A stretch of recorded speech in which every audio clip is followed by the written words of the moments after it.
NEET കിട്ടിയില്ലെങ്കിൽ ജീവിതം അവസാനിച്ചു എന്നാണ് പല വിദ്യാർത്ഥികളും കരുതി വച്ചിരിക്കുന്നത്. ഒരു പരീക്ഷയിൽ പരാജയപ്പെട്ടാൽ അതിനർത്ഥം ജീവിതം അവസാനിച്ചു എന്നല്ല. പല വിദ്യാർത്ഥികളും ഇങ്ങനെ ചിന്തിക്കുന്നു, MBBS കിട്ടിയില്ലെങ്കിൽ പിന്നെ എന്ത് ജീവിതം? ഇതാണ് മനഃശാസ്ത്രത്തിൽ ഓൾ ഓർ നത്തിങ് തിങ്കിങ് എന്ന് പറയുന്ന ചിന്താരീതി കൊണ്ട് ഉദ്ദേശിക്കുന്നത്. ഇത് കൗമാരക്കാരിൽ സാധാരണയായി കണ്ടുവരുന്ന ഒരു മാനസിക പാറ്റേൺ ആണ്. അതിനെ കൃത്യമായ കരിയർ കൗൺസിലിലൂടെ ശരിയായ ദിശയിലേക്ക് നയിക്കാം. ഹെൽത്ത് കെയർ സെക്ടർ എന്നാൽ MBBSൽ മാത്രം ഒതുങ്ങുന്നതല്ല. അതിനപ്പുറം ധാരാളം ഓപ്ഷനുകളുണ്ട്.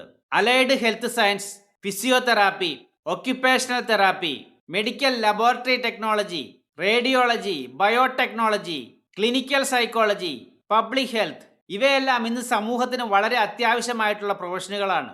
ഒരു എൻട്രൻസ് എക്സാം ഒരിക്കലും നിങ്ങളുടെ മൂല്യം തീരുമാനിക്കില്ല. ഒരുപക്ഷെ മെമ്മറിയെ പരീക്ഷിക്കാനായേക്കും. ഈ വീഡിയോ നിങ്ങളുടെ നീറ്റ് എഴുതാൻ ആഗ്രഹിക്കുന്ന വിദ്യാർത്ഥി സുഹൃത്തുക്കൾക്കായി ഷെയർ ചെയ്തോളൂ. നാളത്തെ വീഡിയോയിൽ നമുക്ക് പരിശോധിക്കാം കരിയർ തിരഞ്ഞെടുക്കുമ്പോൾ സൈക്കോളജിയുടെ പ്രാധാന്യം എന്താണ് എന്നുള്ളത്.